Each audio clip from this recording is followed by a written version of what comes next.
नमस्कार। आज आम पढ़ा आम राजधानी विषय रचना। चलो न करी भिडियोटी को आरंभ करवा।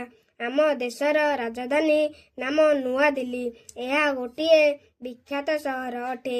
एठारे आम देशर पार्लियामेंट भवन, राष्ट्रपति भवन व्यतीत अनेक बड़ बड़ कोठाघर सबू अछि।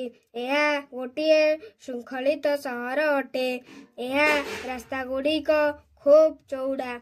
यह सबु समय रे परिष्कार थाए। नुआ दिल्ली एक ऐतिहासिक प्रसिद्ध सहर अटे। रेड फोर्ट नामक स्थान रे बड़ बड़ सभा करा जाए। भारत वर्ष रे यह गोटे बड़ सहर अटे।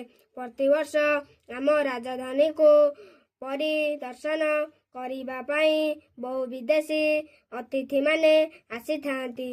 आम राजधानी एक उन्नत राजधानी अटे। भिडियोटी शेष पर्यंत देखिथिबारु धन्यवाद।